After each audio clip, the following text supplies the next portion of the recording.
ఏమంటున్నారు? ముఖ్యమంత్రి విజయ్ తనదైన స్టైల్లో పాలన కొనసాగిస్తూ ఉన్నారా అంటే అవుననే మాట వినిపిస్తోంది. తమిళనాడులో పాలనలో దూసుకుపోతూ ఉన్నారు ముఖ్యమంత్రి విజయ్. ఇతర రాష్ట్రాల సీఎంలకు భిన్నంగా విజయ్ పాలన ఉంది అంటూ కూడా అక్కడ మాట్లాడుకుంటున్నారు. సామాన్యుల సీఎంగా విజయ్ యాక్షన్స్ ఉన్నాయంటున్నారు. ఎగ్మోర్ ప్రభుత్వ ఆసుపత్రిలో సీఎం విజయ్ ఆకస్మిక తనిఖీలు చేపట్టారు. విధుల్లో నిర్లక్ష్యం వహించిన 20 మందిపై వేటు వేస్తుందంటున్నారు అక్కడ సోషల్ మీడియాలో. స్పాట్లో సస్పెండ్ చేస్తూ ముఖ్యమంత్రి ఉత్తర్వులు జారీ చేశారంటూ కూడా కూస్తుంది సోషల్ మీడియా. హాస్పిటల్లో పారిశుద్ధ్య లోపం, సిబ్బంది అవినీతి, రోగుల అవస్థలపై సోషల్ మీడియాలో వీడియో వైరల్ అయింది. వీడియోలను చూసే వెంటనే రంగంలోకి దిగారు ముఖ్యమంత్రి. అవినీతి అధికారులు, సిబ్బంది గురించి ఆరా తీశారు ఆయన. వారి పేర్లను స్వయంగా ఆయన రాసుకున్నారు. దీంతో హాస్పిటల్లోకి ఎంట్రీ ఇచ్చారు విజయ్. వచ్చి రాగానే అవినీతి అధికారుల పేర్లు చదివి మీరు రేపటి నుంచి రావాల్సిన పని లేదు, రెస్ట్ తీసుకోండి అని స్వీట్ వార్నింగ్ ఇచ్చారనేది సోషల్ మీడియా వ్యాప్తంగా తీవ్ర చర్చాంశమైంది. విజయ్ షాకింగ్ డెసిషన్స్తో అవినీతి సిబ్బంది గుండెల్లో వణుకు స్టార్ట్ అయింది. హాస్పిటల్ అధికారులకు ముఖ్యమంత్రి విజయ్ కీలకమైన డైరెక్షన్స్ ఇచ్చారు. ప్రైవేట్ హాస్పిటళ్లకు ధీటుగా ప్రభుత్వ ఆసుపత్రులు ఉండాలి, ప్రైవేట్ హాస్పిటల్స్కి ధీటుగా ప్రభుత్వ ఆసుపత్రులు ఉండాలి అంటూ కూడా ఆయన డైరెక్షన్స్ ఇచ్చారు. తప్పు చేస్తే జాబ్ పోతుంది అనే భయం ఉద్యోగుల్లో ఉండాలంటున్నారు ఆయన. ఈ 20 మంది అవినీతి సిబ్బందిని లేపేసిన తర్వాత బాలింతలతో ముచ్చటించారు దళపతి విజయ్. చిన్నారులను ఎత్తుకొని ఆప్యాయంగా పలకరించారు ఆయన. ప్రభుత్వ ఆసుపత్రులు అంటే మీకంత చులకన? గవర్నమెంట్ హాస్పిటల్స్ అంటే మీకు ఎందుకంత నిర్లక్ష్యం? ఎందుకంటే గత కొద్ది రోజులుగా సోషల్ మీడియాలో గవర్నమెంట్ హాస్పిటల్స్ తీరు కావచ్చు, లేకపోతే అక్కడ నిర్లక్ష్యం, మరి ముఖ్యంగా పారిశుద్ధ్య నిర్లక్ష్యం, ఇవన్నీ కూడా సోషల్ మీడియాలో పెద్ద ఎత్తున చర్చాంశం అయ్యాయి. ఆ విజువల్స్ మీరు చూస్తున్నారు. అక్కడికి హాస్పిటల్కి చేరుకున్నారు విజయ్. చేరుకొని అక్కడి డాక్టర్లతో డీటెయిల్గా అడిగి తెలుసుకున్నారు అసలు ఎందుకు ఈ నిర్లక్ష్యం. ఒక ముఖ్యమంత్రి స్థాయి వ్యక్తి గవర్నమెంట్ హాస్పిటల్కి వెళ్ళి మీరు చూడొచ్చు, చేతిలో ఆయన ఒక బుక్ పట్టుకున్నారు. ఆ బుక్ పట్టుకొని డీటెయిల్ ఇన్ఫర్మేషన్ తీసుకుంటూ ఉన్నారు. You can see that. ఎందుకంటే మీరు జనరల్గా చూడండి, సోషల్ మీడియాలో ఒక ఇష్యూ ట్రిగర్ అయిందంటే ఏకంగా యంత్రాంగం కాదు, అధికారులు కాదు, స్వయంగా పాలకులు కదులుతూ ఉన్నారు, కదిలిస్తూ ఉన్నారు. అక్కడ అధికారుల మీద యాక్షన్ తీసుకుంటూ ఉన్నారు. ఎక్కడ, ఎప్పుడు, ఎందుకు, ఏ విధంగా, ఎవరు ఎటువంటి సిచ్యువేషన్లో ఉన్నా, అంటే ఎటువంటి దుర్మార్గాలకు పాల్పడినా విడిచిపెట్టేది లేదంటున్నారు పాలకులు. ఇప్పుడు this is new era. Tamil Nadu ప్రజలు ఏం కోరుకుంటున్నారో అదే నేను చేసి చూపిస్తా అంటున్నారు. మీరు గమనిస్తే కనుక ఆయన రీసెంట్గా అక్కడ అసెంబ్లీలో ఉదయనిధి స్టాలిన్ ఒక స్టేట్మెంట్ ఇస్తే స్పీకర్ పర్మిషన్ తీసుకుని ఒక డైలాగ్ వేశారు ఏకంగా, ఒక డైలాగ్ కూడా వేశారు ఏకంగా ఆయన. సో అటువంటి సిచ్యువేషన్ అక్కడ కనిపిస్తుంది. అండ్ ఇదే అంశానికి సంబంధించి పూర్తి సమాచారం తెలుసుకుందాం. మా ప్రతినిధి కృష్ణమోహన్ అప్డేట్స్ అందించేందుకు సిద్ధంగా ఉన్నారు. కృష్ణమోహన్, ఇటు తనదైన స్టైల్లో వెళ్ళిపోతున్నారు ముఖ్యమంత్రి విజయ్, అండ్ ఈ డెవలప్మెంట్ ఎలా చూడొచ్చు?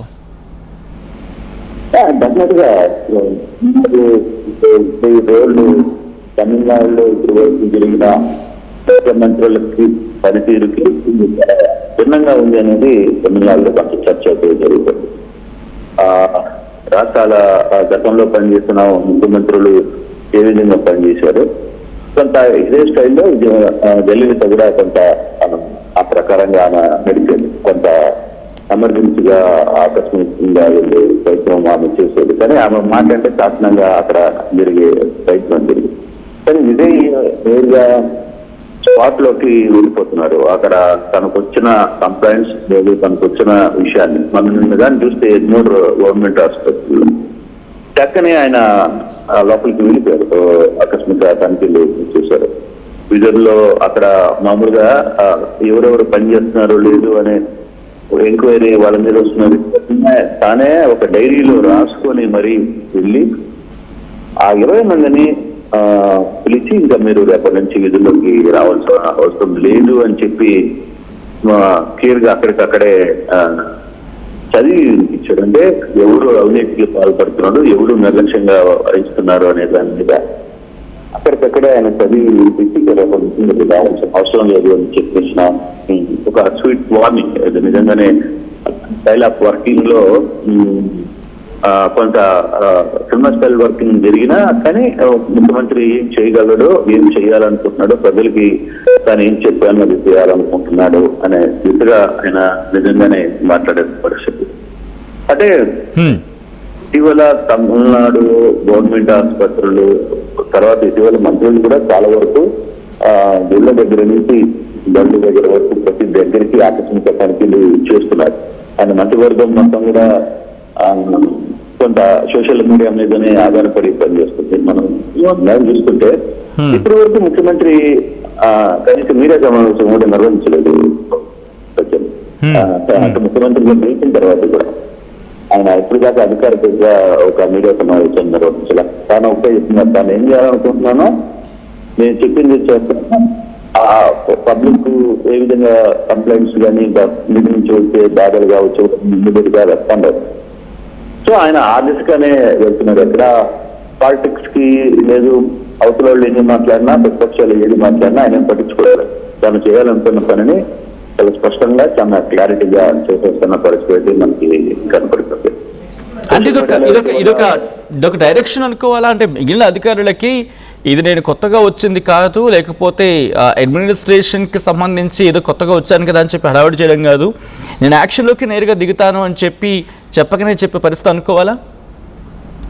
డెఫినెట్లీ కదా, చాలా క్లియర్ గా తన లైన్ ఫంక్షన్ ఏ విధంగా ఉంటుందో అనేది ఆయన చాలా క్లియర్ గా చెప్పేశారు. నేను ఈ స్టైల్లోనే పనిచేస్తాను, నా స్టైల్ ఆఫ్ వర్కింగ్ ఇలాగనే ఉంటుంది అని చూపించే ప్రయత్నం అయితే చేస్తున్నారు. ఆయన ఎక్కడ డైవర్ట్ చేయట్లేదు. జస్ట్ తనకున్న సిబ్బందో లేకపోతే తనకున్న సిబ్బందితో నేరుగా పక్కన వెళ్ళిపోతలేదు. ఎందుకంటే ముఖ్యమంత్రి హోదాలో ముఖ్యమంత్రి నేరుగా కార్ డ్రైవ్ చేసుకుని వచ్చే ముఖ్యమంత్రి బహుశా విజయనే మనం చూస్తున్నాం ఇటీవల కాలంలో, పెద్ద కాలంలో.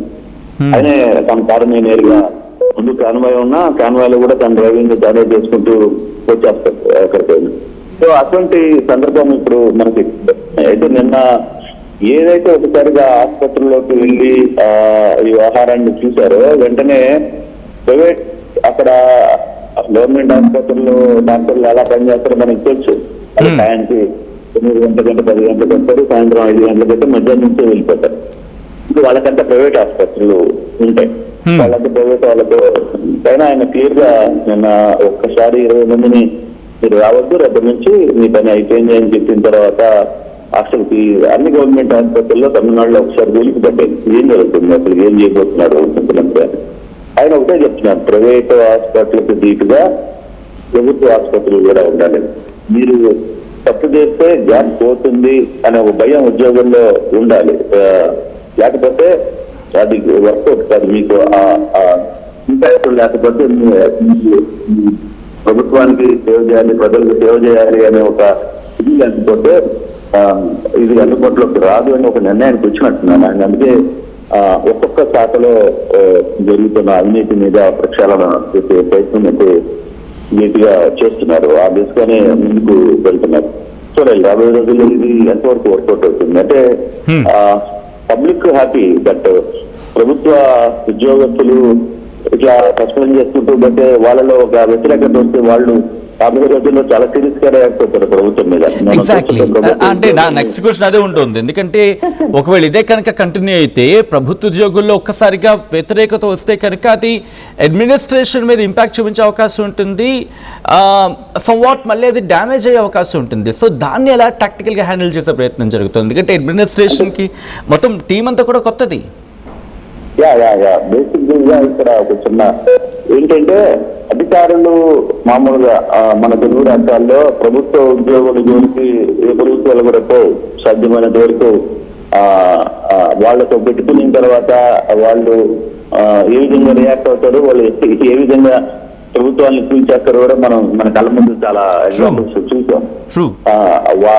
అందుకే సాధ్యమైనంత వరకు ప్రభుత్వ అధికారుల జోలికి మంత్రులు ముఖ్యమంత్రి జోలు పెద్దగా టచ్ చేయరు. వాళ్ళు టచ్ చేస్తే అది ఒక చిన్న పుట్ట ఎట్లా ఉంటుందో అట్లా వాళ్ళు రియాక్ట్ అవుతారు. వాళ్ళకి ఏంటంటే ప్రభుత్వ ఉద్యోగులు అనే ఒక అవకాశం వస్తే వాళ్ళు మేము చాలా శక్తివంతులం అని చాలా గట్టిగా మాట్లాడుతుంటారు. అందుకే మంచి ప్రైవేటైజేషన్ ఎక్కువగా ప్రభుత్వాలు కూడా ఎందుకు పోతున్నాయంటే ఇక్కడ పని జరుగుతుంది, అక్కడ పని జరగదు.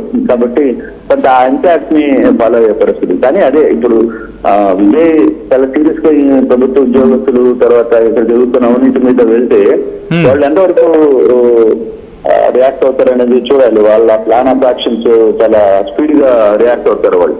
సో కాబట్టి కొంత అది భయము ఉండాలి, పని చేయించుకునే శక్తి కూడా ఉండాలి. ఆ టాక్టిక్స్ ని జాగ్రత్తగా వాడుతున్నారనేది మనకు తెలుస్తుంది. కొంత జాగ్రత్తగానే బ్యాలెన్స్ గానే పోతున్నారు. కానీ అట్ ద సేమ్ టైం ఆ నిర్లక్ష్యం వహిస్తే మాత్రం సహించబోను అనేది చాలా గట్టిగా విజయ్ చెప్తున్న నేపథ్యం. సో ఇటువంటి పరిస్థితుల్లో ఈ వ్యవహారాన్ని కొంత సీరియస్ గా చూడాల్సిన బాధ్యత ఉంది.